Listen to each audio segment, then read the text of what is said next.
শীতের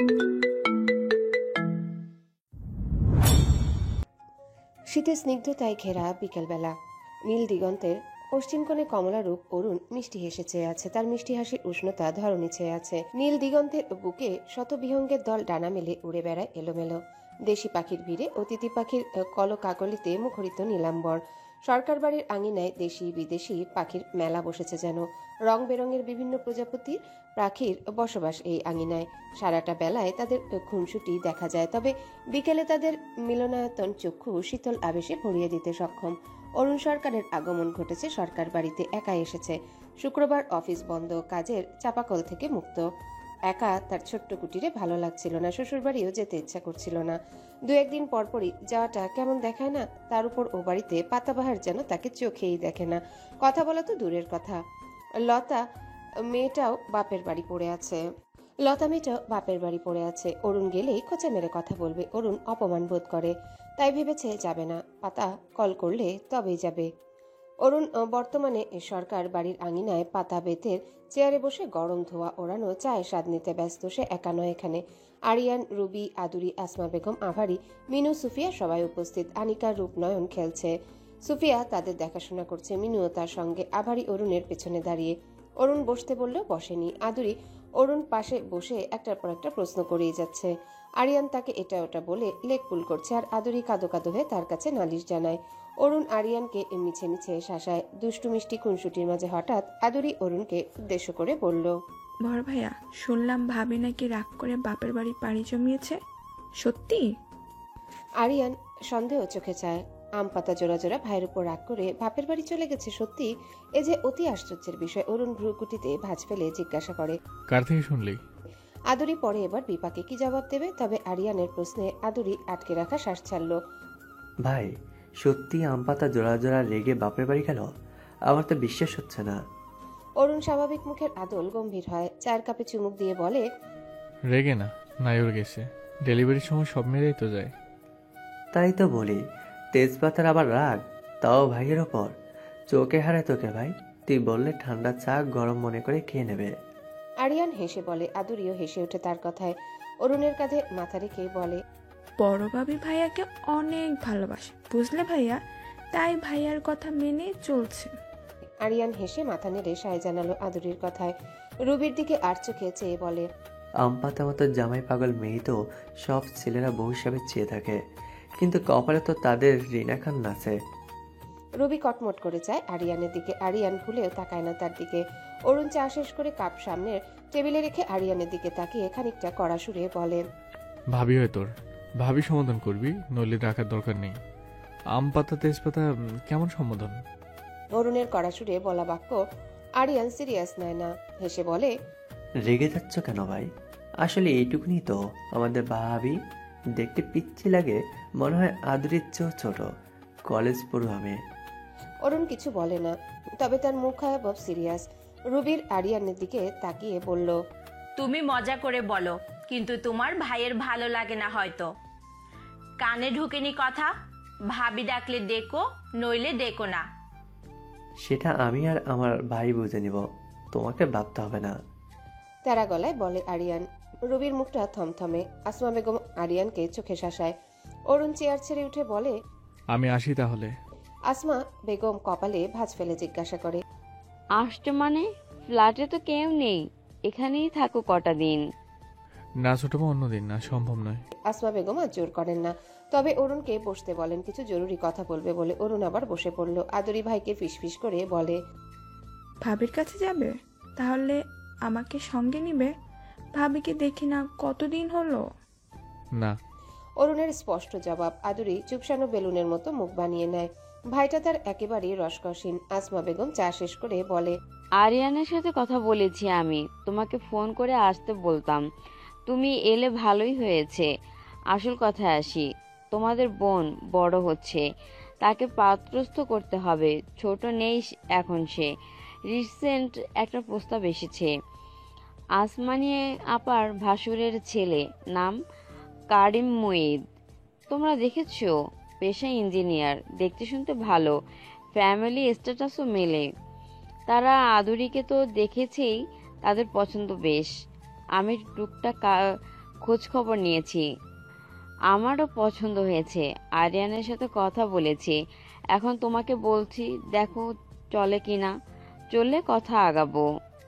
অরুণ মনোযোগ দিয়ে শোনে সবটা। কারিম মুইদ দেখেছে সে দুই একবার লাজুক ভদ্র ছেলেই মনে হয়েছে, দেখতেও সুদর্শন। খোঁজ খবর নেওয়া কোনো ব্যাপারই না, এখনই একটা ফোন লাগালে আধা ঘন্টার মাঝেই ওর পুরো 14 গোষ্ঠীর রিপোর্ট হাতে চলে আসবে। সে পাশে বসা বোনের দিকে চায়। আদুরে বদনখানি বিষাদের চাদরে মুড়ি আছে। অরুণ আসমা বেগমের দিকে তাকিয়ে বলল, খোঁজ নেওয়া যাবে? আসল বিষয় হলো আদুরির মতামত। সে কি চায়, তার কোনো পছন্দ আছে কিনা। আফটার অল লাইফটা ওর, সারা জীবনও পার করবে। এই প্রস্তাব আগাবে নাকি মানা করে দিবে, সবটা তার উপর ডিপেন্ড করে ছোট মা। ছোট ভুল সিদ্ধান্ত যেন গলার কাটা না হয়ে যায়। আসমা বেগম মেয়ের দিকে চায়। আদুরি মাথা নিচু করে নিয়েছে। আসমা বেগম অরুণকে বলে, তুমি নিজেই জিজ্ঞেস করো, আমি করেছি বেশ কয়েকবার। মুখে কুলুপ এঁটে বসে থাকে। অরুণ জিজ্ঞাসা করে আদুরিকে। আদুরি ভাইয়ের দিকে চায়। বিষাদের ছায়া দেখা যায় তার ছোট কাজল কালো নয়ন জুড়ে। সে ভাইয়ের হাত ধরে বলে, ভাইয়া, আমি এখনো প্রস্তুত নই। তাদের মানা করে দাও, আমাকে এই সেমিস্টার অবধি সময় দাও। অভিজ্ঞ অরুণ বোনের মনোভাব বোঝার চেষ্টা করে। বুঝতে পারলো কিনা কে জানে, তবে বোনকে আশ্বস্ত করে বলে, টেক ইউর টাইম আদু, তুই যখন প্রস্তুত হবি তখন আমরা ভেবে দেখব। আর ভয় কিছু নেই। আর পছন্দ বা জানাশোনা থাকলে আমার সাথে কথা বলবি, বুঝতে পেরেছিস? আদুরির আতঙ্কে আচ্ছাদিত মুখশ্রীতে মিষ্টি রৌদ্রের আনাগোনা শুরু হয়। মুচকি হেসে ভাইয়ের বাহু শক্ত করে চেপে ধরে ধন্যবাদ জানায়। অরুণ মুচকি হেসে তার মাথায় হাত বুলিয়ে উঠতে নিবে, আসমা বেগম আবারও থামিয়ে দিল। অরুণ প্রশ্নাত্মক চোখে চাইলে তিনি জানান গুরুত্বপূর্ণ কথা বলবেন। অরুণ শান্ত হয়ে বসে। কি বলবে ছোট মা? আসমা বেগম অতিশয় সিরিয়াস গলায় বলল, অরুণ, তুমি আমার কথা কিছু মনে করো না, বাট আমার মনে হচ্ছে এখনই সময় বলার। হায়াত মৌতের গ্যারান্টি নেই, তাই আগেই সব ঠিকঠাক করে নেওয়া ভালো। অরুণ আগামাথা কিছুই বুঝতে পারে না কিসের কথা বলছে।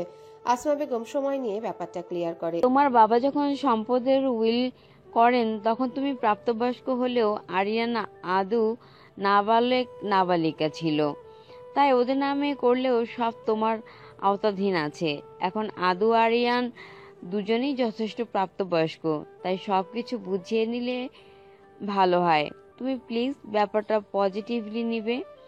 আদু বড় হয়েছে, ওর বিয়ে দিতে হবে। আমি চাই ওর প্রাপ্য অংশ ওকে বুঝিয়ে তবেই বিদায় করতে। আর উইল তো মোতাবেক তোমার আরিয়ানের 30-30, আদুর 20 আর আমার 20। আমি আজ আছি কাল নেই। আমার 20% আমি ভাগ করে দিতে চাই। 10 তোমার আর 10% আদু ও আরিয়ানের। তুমি কি বলো? অরুণ মনোযোগ দিয়ে শুনে সম্পূর্ণটা সে পজিটিভলি নেয়। সেও কথাটা পারতে চেয়েছিল, কিন্তু ওনারা কিভাবে নেবে তাই বলা হয়নি। অরুণ স্বাভাবিকভাবেই বলে, ছোট মা, আমি সবসময় রেডি। তুমি দিন তারিখ ঠিক করো। আরিয়ান, তুই উকিলের সাথে কথা বলে নিস। আর তুমি তোমার অংশ বন্টন করে দিতে চাও, ভালো, তোমার ইচ্ছে। আরিয়ান আদুকে দাও 10-10। আমার যতটুকু আছে যথেষ্ট ছোট মা, আমি নিতে পারবো না। আসমা বেগম অরুণের চোখে চোখ রেখে বলে, কেন নিবে না? আমি সৎমা বলে? অরুণ মুখটা কেমন তেতো হয়ে যায় নিমিত্তে। ক্ষীণ তিক্ততা ছেয়ে যায় হৃদয় কোণে। সৎ শব্দটা অরুণের বড্ড অপছন্দ, শুনতে খুবই বিশ্রী লাগে। মনে হয় কেউ চোখে চোখ রেখে তাকে ভৎসনা করছে। কিছু হলেই সৎ আপনের প্রশ্ন, যেন আঙ্গুল উঁচিয়ে দেখিয়ে দেওয়া হয় অরুণ সরকার সৎ। অরুণ মন ভেঙে যায় ছোট্ট শব্দে। তার কিছুই বলতে ইচ্ছা করে না, তাই সে চুপ থাকে। আরিয়ান মুচকি হেসে বলে, আমি জানতাম তুমি নেবে না। বলেছিলাম না মা, তুমি স্নেহ করলেও সে তোমার স্নেহতলে থাকতে চায় না। কেন জোর করো তবে? অরুণ আরিয়ানের দিকে একবার তাকিয়ে অল্প হাসে। সে হাসি খুবই নিষ্প্রাণ। আসমা বেগম আরিয়ানের কথার জবাব না দিয়ে অরুণকে বলে, তুমি পুরনো ব্যাপারটা নিয়ে পড়ে গেছো। আমি জানি না তোমার কান কতটুকু ভারী করা হয়েছে। আমি কিছু মনে রাখিনি। আর তাছাড়া আমিও সহমত ব্যাপারটা নিয়ে। আব্বু সহানুভূতি দেখিয়ে আমাকে বেশি অংশ দিবে, এটা অনুচিত। আমরা সবাই সমান অংশীদার। এখন এই কথা তুলবেন না প্লিজ। আর আমি কোচে খোকা নেই বা ছিলাম যে আমার কান ভারী করবে। তার গাম্ভীর্যে ভরপুর কাটকাট কথায় কারো মুখে রা নেই। আরিয়ানও চুপ করে যায়। তবে সবার নীরবতার মাঝে রুবি বলে ওঠে, আচ্ছা, এই টপিক বাদ রাখি আমরা সবাই। আব্বু সব মীমাংসা করে দিয়েই গেছে, আমরা আর কথা না বাড়াই। আচ্ছা, অফিসের বাগ বন্টন কিভাবে কি করা হবে? অরুণ রুবির দিকে মাথা তুলে চায়।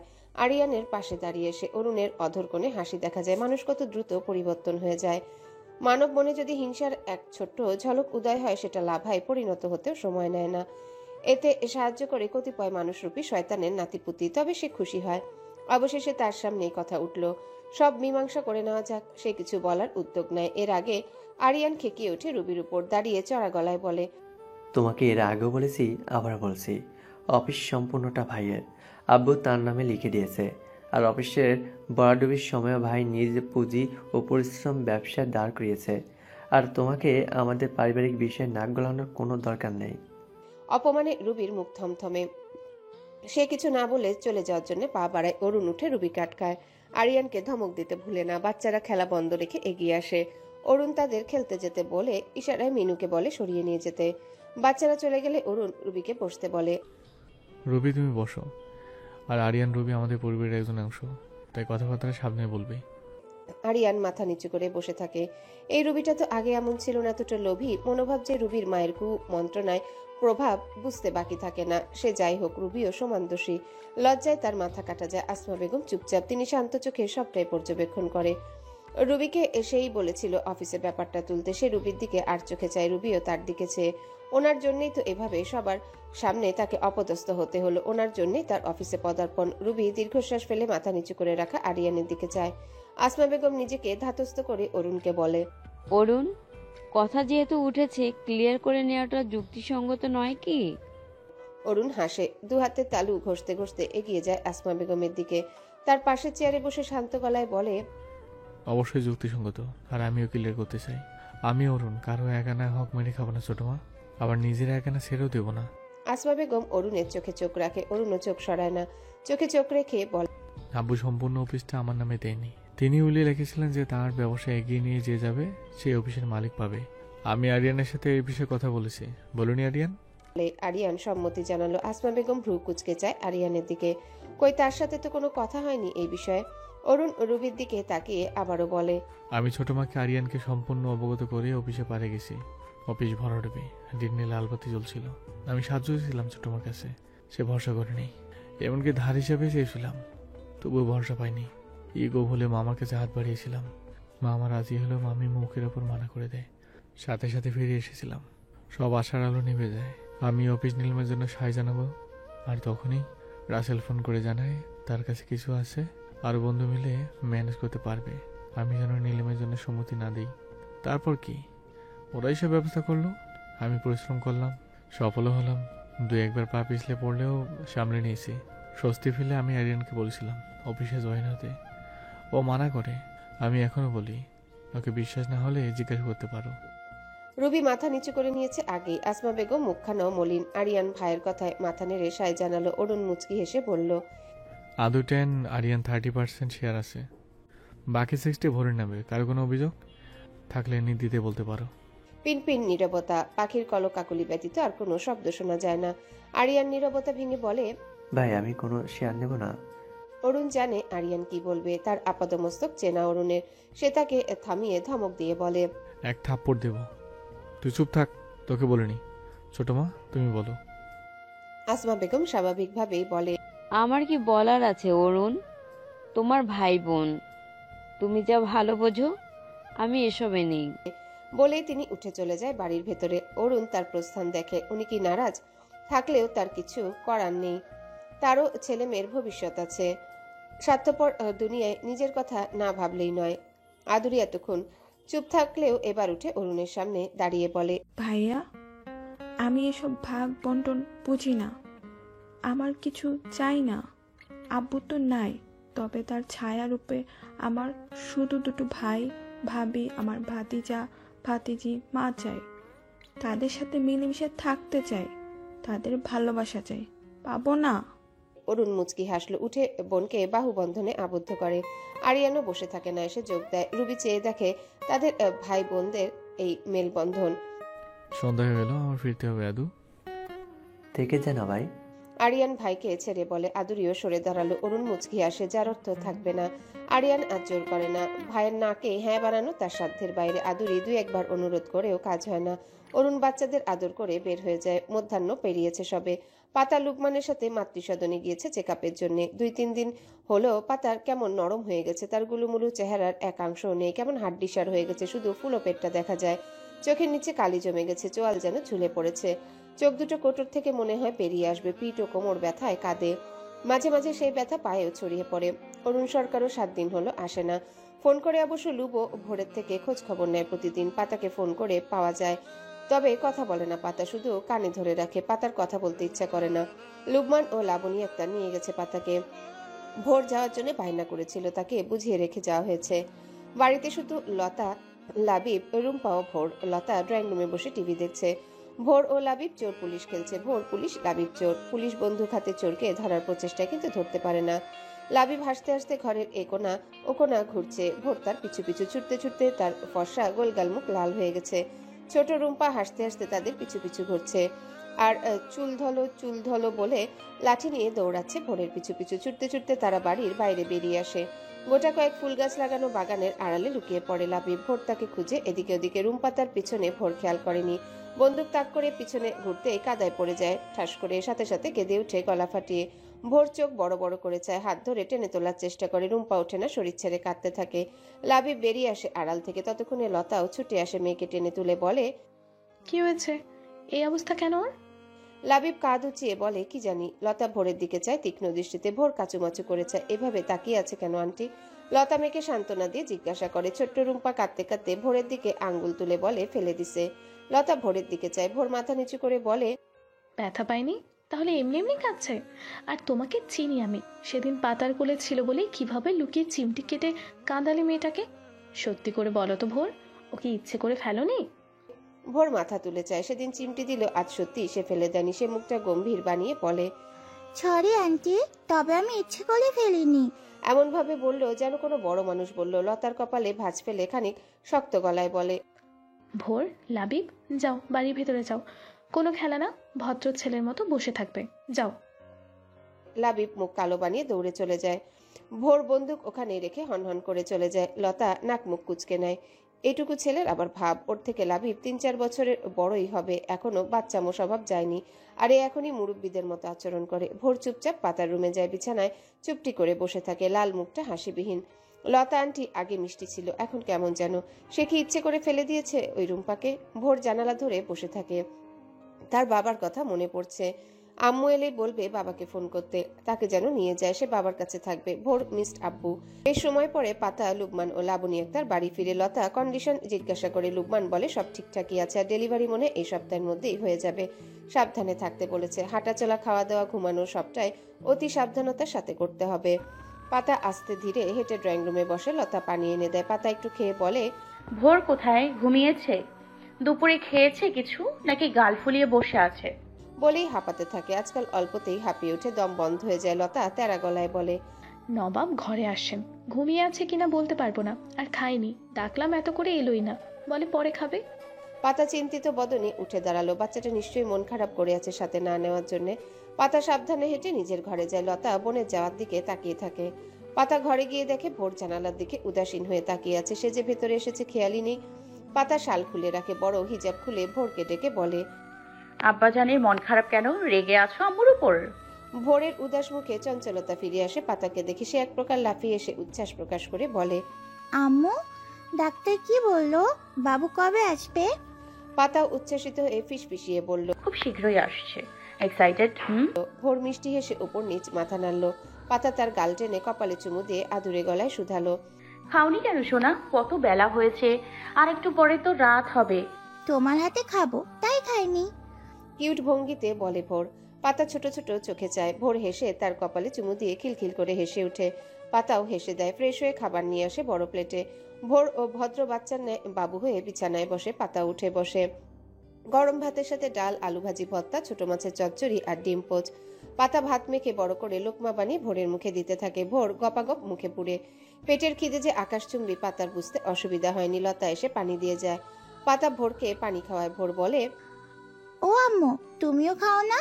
অনেক ইয়াম্মি হয়েছে। তাই? আচ্ছা খাচ্ছি, তুমিও খাও। পাতা বলে নিজেও ভোরের সাথে 2-3 লোকমা খায়। হঠাৎ পাতা স্বাভাবিক মুখটা রক্তশূন্য হয়ে যায়। ব্যথায় মুখটা নীল হয়ে গেল যেন। প্লেট বিছানায় রেখে পাতা পেট চেপে ধরে। ভোর ভয় পায়।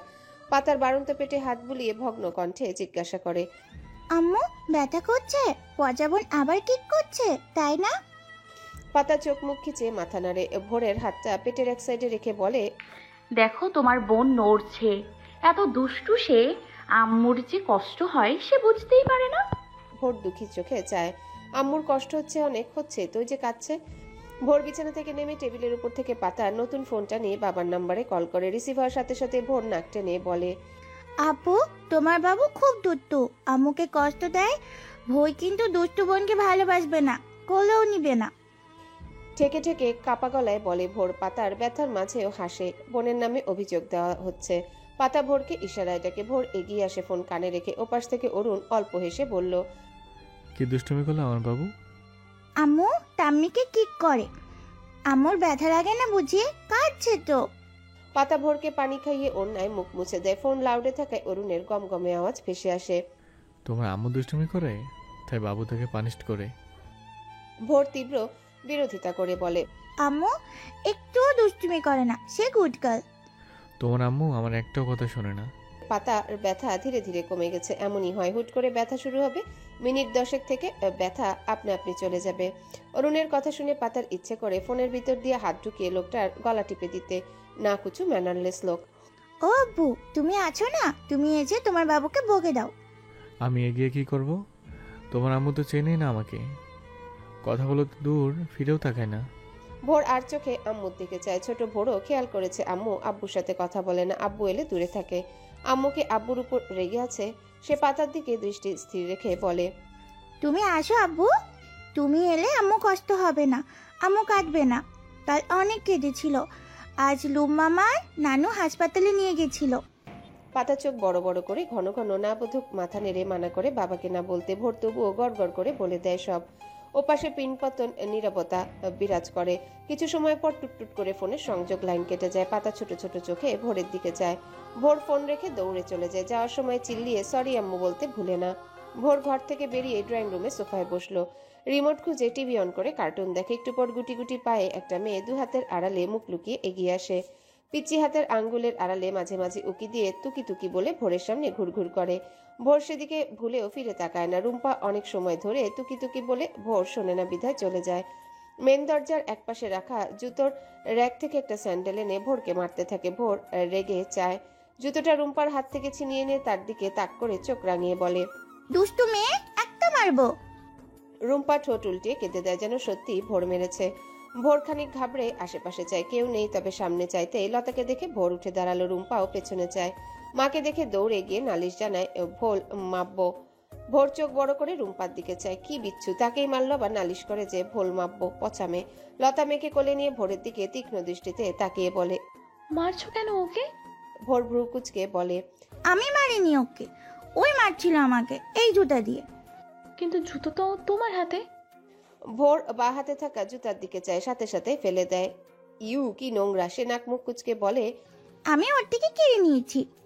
লতা ভোরের আপাতমস্তক দেখে নিয়ে আঙ্গুল উঁচিয়ে বলে, তোমার হাবভাব ভালো না। সেদিনের পাতার কথা মাথায় গেঁথে নিয়েছো নাকি? আমি কিন্তু তোমার মতো বিচ্ছু ছেলেকে মেয়ের জামাই কখনো বানাবো না। এই, তুমি আমার মেয়ে থেকে দূরে থাকবে বলে দিলাম। শেষের কথাটা একটু জোরেই বলে। ভোর লজ্জা পায়, সাথে রাগও হয়। ওই পচা দুষ্টু মেয়েকে বিয়ে করতে ভোরের বয়েই গেছে। ভোর রুম্পার দিকে চায়। নাক দিয়ে সর্দি পড়ছে, সেই সর্দি মুখে যাচ্ছে। ইউ নোংরা মেয়ে। সে মুখ ফিরিয়ে দরজার দিকে চাইতেই চোখ মুখ উজ্জ্বল হয়। আব্বু এত জলদি? ভোর বিস্ময়ে দৌড়ে যেতেও ভুলে যায়। অরুণ থমথমে মুখে ভেতরে প্রবেশ করে। লতা ও ভোরের কিছু কিছু কথা কানে এসেছে তার। কি করেছে ভোর, এভাবে বকছে কেন? তার ছেলেকে কেউ বকুক তার পছন্দ নয়, সেটা যেই হোক। সে এগিয়ে এসে ভোরকে কোলে তুলে নিয়ে চুমু দেয় কপালে। ভোর হেসে বাবার গলা জড়িয়ে ধরে। রুম্পা লতার কোল থেকে হাত বাড়িয়ে আঙ্কেল আঙ্কেল ডাকে। লতা মেন নাক মুখ মুছে নামিয়ে দেয়। আসসালামু আলাইকুম, কেমন আছেন আপু? লতা ড্যাব ড্যাব করে চায় অরুণের দিকে। সে কি ঠিক শুনলো? অরুণ ভোরকে নিয়ে চলে যেতে যেতে বলে, সালাম দিলে, ভালো মন্দ জিজ্ঞাসা করলে তার উত্তর দিতে হয়, এইটুকু ম্যানেজ শেখেননি আমরা ছোট বোন পাতা? ছোট্ট রুম্পা দৌড়ে অরুণের হাত ধরে হাসতে হাসতে চলে যায়। লতা আহাম্মকের ন্যায় দাঁড়িয়ে ভূতের মুখে রাম নাম। অরুণ রুম্পাকে সহ পাতার রুমে প্রবেশ করে। সে পথেই ছিল। সরকার বাড়ি থেকে সরাসরি এই বাড়ির উদ্দেশ্যে রওনা দেয়। তার মনটা বিক্ষিপ্ত ছিল, প্রশান্তির হাওয়া দরকার। আর তাছাড়াও প্রাণভ্রমরা গুলো থেকে দূরে থাকতে তারও ভালো লাগে না। এই সবটার জন্য পাতাবাহার দায়ী। মেয়েটা তাকে নাকে দড়ি দিয়ে ঘোরাচ্ছে। ভাবা যায় অরুণ সরকারকে নাকানি চুবানি খাইয়ে আধমরা বানিয়েছে। অরুণ সরকার প্রতিটা মুহূর্তই যেমনটা কাঁচা ঘায়ে লঙ্কা গুঁড়ো ছিটালে মানুষ তর পায়। তফাৎটা এই, তারা গলা ফাটিয়ে কাঁদতে পারে আর অরুণ সরকার পারে না। তবে সেও ছটফট করে। শীতকালীন এই দীর্ঘ রজনী একা একা কাটাতে হয়, কখনো ঘুমে তো কখনো নির্ঘুমে। স্বপ্নরাজ্যে চড়ুইয়ের খুনসুটিতে মেতে থাকে সুভেসা দিকে, পুরো বাড়ি খুঁজেও পাওয়া যায় না। চড়ুই তখন অরুণ সরকার ভেতর থেকে মুচ্ছা যায়। রাতের অন্ধকারে যখন একাকিত্ব কুড়ে কুড়ে খায় তখন ভাবে হোক সকাল, চক্ষু লজ্জা গুল্লি মেরে শ্বশুর বাড়ি চলে যাবে। কিন্তু দিনের আলোয় পারে না অরুণ সরকার। কবে যে সব স্বাভাবিক হবে, তার মেয়েটা আসুক, মেয়েই সব ঠিক করে দিবে। তাতেও ঠিক না হলে কষি এক থাপ্পড় দিয়ে কাঁধে তুলে নিয়ে যাবে। অরুণ রুমে প্রবেশ করে একটু অবাক হয়। গোধূলি লগ্ন দূর হতে মাগরিবের আজানধ্বনি ভেসে আসে, আর এই অবেলায় মেয়েটা কাঁথা মুড়ি দিয়ে শুয়ে আছে। শরীর ঠিক আছে তো, কাঁদছে কি? অরুণ রুম্পার হাত ছেড়ে ভোরকে নামিয়ে দিল। বিছানায় বসে পাতার গা থেকে কম্বল সরিয়ে ডাকে, এই পাতাবাহার, কি হয়েছে? অবেলায় শুয়ে আছো কেন? শরীর খারাপ লাগছে? দেখি এদিকে ফেরো। অরুণের উদ্বেগতা ভরার কণ্ঠস্বর কর্ণগোচর হতেই পাতা চমকপ্রদ হয়ে এদিকে ফেরে। ক্লান্ত লাগছিল, কেমন যেন চোখে ঘুম ঢেলে দিচ্ছিল যেন, তাই গায়ে লিয়ে দিয়েছিল। আচ্ছা, সে কতক্ষণ ঘুমিয়েছিল? লোকটা এসেও গেল। পাতা হা করে চেয়ে থাকে। অরুণ পাতাকে তুলে বসিয়ে দিল। পাতার আপাতমস্তক দেখতে হয় না, শুকনো ফ্যাকাশে মুখটা দেখে অরুণ শান্ত হয়ে যায়। কি হাল করেছে নিজের! উস্কো খুস্কো চুল, চকচক করা চোখ জোড়ায় মলিনতা, ত্বকটা কেমন খসখসে, গলার নিচের ক্ল্যাভিকল দেখা যায়। অরুণ তার থুতনি ধরে বলে, মহারানী সারা অঙ্গে অযত্নের ছাপ। এত মানুষের ভিড়ে আরিয়ান দেখেছো নিজেকে? এ তো আমার পাতাবাহার নয়। পাতা মুখে বিরক্তির রেশ ফুটে তুলে থুতনিতে রাখা অরুণের হাতটা ঝটকায় সরিয়ে দেয়। 7 দিন হয়ে গেল না কুচু লোকের খবর নেই, এখন এসেছে সারা অঙ্গে অযত্নের ছাপ খুঁজতে। অরুণের রাগ হয়। সে বিছানা থেকে উঠে গমগমে গলায় আদেশবাণী শোনায়, You are returning home early tomorrow morning. I will not listen to anyone. If necessary, I will your force. পাতা ঠোঁট উল্টে ভেঙে বলে, আই উইল উইশ ফলস। ভোর তাকে বলে দাও কোথাও যাচ্ছি না। আমাকে জোর করলে আমি কি করব নিজেও জানি না। সে দেখা যাবে। গুলুমুলু বইয়ের যত্নের অভাবে হাড্ডি সার হয়ে গেছে। হাসপাতালে চক্কর পর্যন্ত লেগেছে। আমাকে জানানোর প্রয়োজন বোধ করেনি।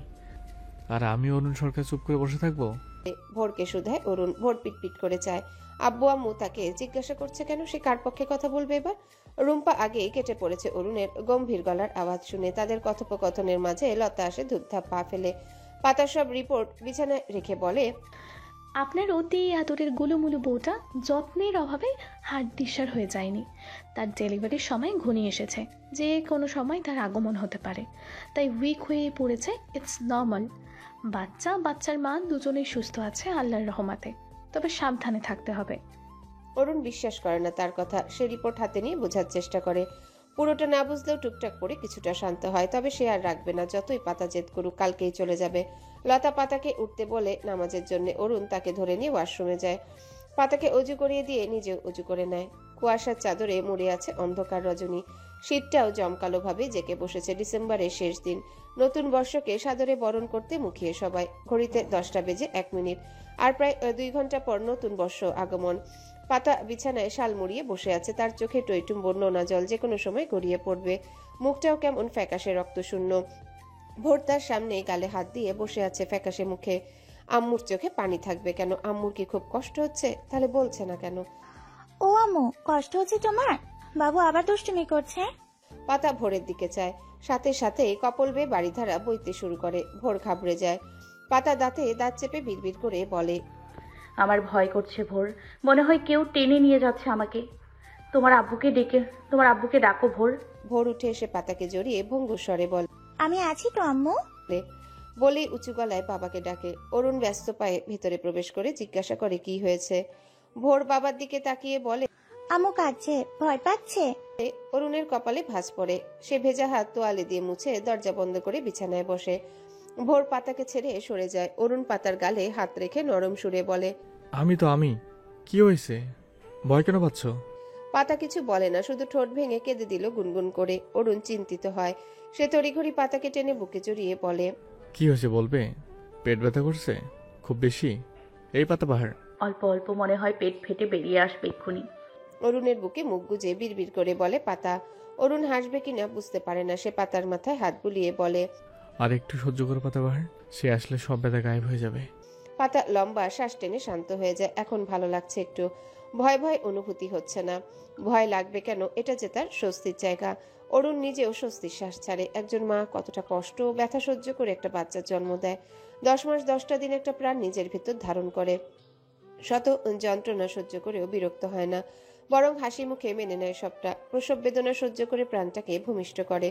সদ্য ভূমিষ্ঠ বাচ্চাকে যখন সে বুকে টেনে নেয়, সব যন্ত্রণা ব্যথায় ব্যথানাশক ঔষধের প্রলেপ পড়ে যেন। অরুণ ভোরের দিকে তাকালো। ছোট আদুরে মুখটায় আতঙ্ক ছড়িয়ে পড়েছে। সে আরেক হাত বাড়িয়ে ছেলেকেও টেনে জড়িয়ে নেয়। ভোর বাবাকে শক্ত করে জড়িয়ে ধরে বলে, তোমার দুষ্টু বাবু একটুও ভালো না, আসুক সে ভোরটাকে বকে দিবে, কান মলে দিবে। পাতা মলিন হাসলো। ভোরের গাল টিপে বলে, হ্যালো বন্ধুরা, পরবর্তী পার্ট খুব তাড়াতাড়ি আসবে, তো সবাই অপেক্ষায় থাকো। আর চ্যানেলটি যারা এখনো সাবস্ক্রাইব করোনি তারা পরবর্তী পার্ট দেখার জন্য চ্যানেলটি সাবস্ক্রাইব করে রেখো। ধন্যবাদ সবাইকে, আমাদের সাথেই থেকো।